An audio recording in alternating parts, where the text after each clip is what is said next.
आज स्थिति कुल्लैड़ के क्षेत्र में जो कई वर्ष पहले हुआ करती थी कि पहले किसी की बदली कराओ फिर बदली रुकवाने चले जाओ, पहले किसी को बुलाओ उसको उसके साथ काम की बात करो, उससे एक फिक्स करो कि कैसे ये जो काम मैंने आपको दिलाया है तो आप मेरी कैसे सेवा करेंगे। ये जो बहुत सारे उदाहरण एक लगातार एक लठैनी से हमारे पिछले लगभग 8 वर्षों से एक जेई थे अशोक शर्मा जी, उनकी ट्रांसफ़र इस करके कर दी गई क्योंकि जो विधायक के भाई हैं उनके जो बिल बनने थे, जो उन्होंने पीडब्ल्यूडी में काम किया था, उनकी जो टाइल वगैरह थी वो उखड़ गई और उनको इस करके बदल दिया गया कि जेई साहब ने कहा कि मैं बिल नहीं बना सकता। और अनेकों और कई काम जैसे मैरिज पैलेस के काम थे और उन लोगों को काम दिए जा रहे हैं। चिंतपूर्णी के कुछ क्षेत्र के लोग जो एक मैं ये कहूँगा कि जो एक प्रोफेशनल ठेकेदार है उन सबको बाहर निकाला जा रहा है। पर्टिकुलर जो बाहर से पकड़ के जो लोग लगातार कांग्रेस सरकार में लोगों का जो धन है उसकी लूट कर रहे हैं, उन लोगों को, चाहे जमासणी रेन शेड की बात हो, चाहे और भी सड़कों के काम ही, चिंतपूर्णी के कुछ लोग जो हैं उन्होंने कुल्हड़ में मैं तो ये कहूँगा कि कब्जा कर लिया है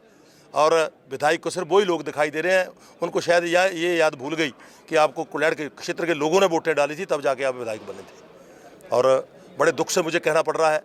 कि पीडब्ल्यूडी में लगातार मैं प्रेस के माध्यम से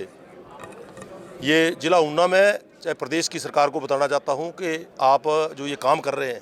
बदले की भावना से आप काम कर रहे हैं। और वैसे तो इस सरकार में बचाए कुछ नहीं है काम करने के लिए, आप देख ही रहे हैं। सबसे बड़ी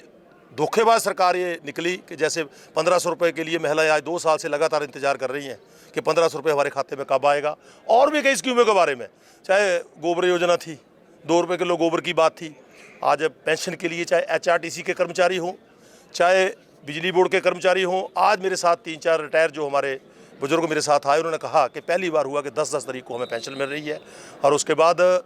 इस सरकार में चाहे पटवारियों की बात हो, चाहे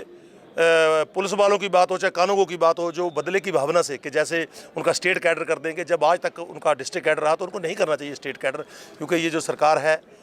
ये चाम के दाम वाली सरकार है। और मैंने पहले भी मंच के माध्यम से कई बार कहा था कि दोबारा जो है ये कभी कांग्रेस की सरकार दोबारा इस प्रदेश में नहीं बनेगी, यहाँ लगातार भारतीय जनता पार्टी की सरकार बनेगी।